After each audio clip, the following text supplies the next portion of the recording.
دوستو جیسے ہی الف جاتی ہے غازی یوسف کے پاس، وہ حیران رہ جاتا ہے کہ اس کی شکل تو بہو الف سے ملتی ہے۔ تب ہی اپنے بیٹے کو کسی طرح نمبر ڈھونڈتا ہے، وہ اسے ویڈیو کال کرتا ہے اور کہتا ہے کہ الف ابھی زندہ ہے میرے بیٹے، تم کہاں چلے گئے ہو ہم سب کو چھوڑ کر؟ الف زندہ ہے، تم سے کسی نے جھوٹ بولا تھا اور ہم سب کو ذرا بھی اندازہ نہیں تھا کہ الف کو ابھی تک قاتل نے زندہ رکھا ہوگا۔ اب دوسری طرف الف جیسے ہی ویڈیو کال پر لائف الف کو دیکھتا ہے تو اس کی آنکھیں حیران رہ جاتی ہیں اور کہتا ہے کہ آپ میرے ساتھ کوئی گیم تو نہیں کھیل رہے؟ لیکن جیسے ہی آگ سے الف بولتی اور کہتی ہے کہ سیحان میں زندہ ہوں، واپس آ جاؤ، میں تمہیں ڈھونڈ رہی ہوں۔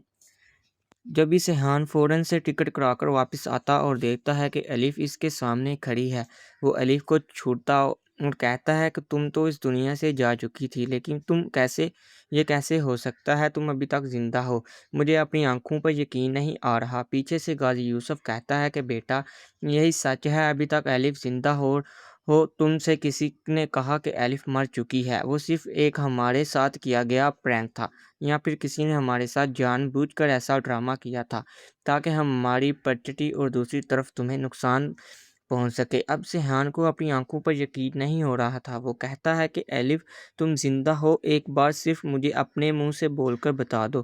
تبھی الف سے گلے لگاتی ہے اور کہتی ہے ہاں میں زندہ ہوں۔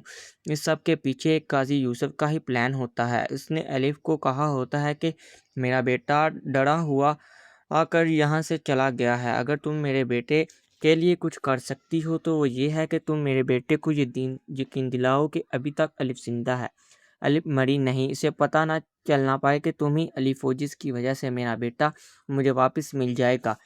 پھر بے شک تم یہاں سے چلی جانا، مجھے کوئی فرق نہیں پڑتا۔ صرف اسی کے آگے ہاتھ جوڑتا ہے، مجھے کھویا ہوا بیٹا مجھے واپس دلانے میں میری مدد کرو۔ لیکن دوسری طرف غازی یوسف اپنے بیٹوں کو یقین دلانے میں کامیاب ہو جاتا ہے، لیکن یہ یقین زیادہ دیر نہیں ٹکتا۔ جیسے ہی گھر میں سیحان نے پہنا لی ہوتی ہے، وہ عورت اسے بتاتی ہے کہ یہ الف نہیں بلکہ ایلف ہے، ایلف کی بہن ہے۔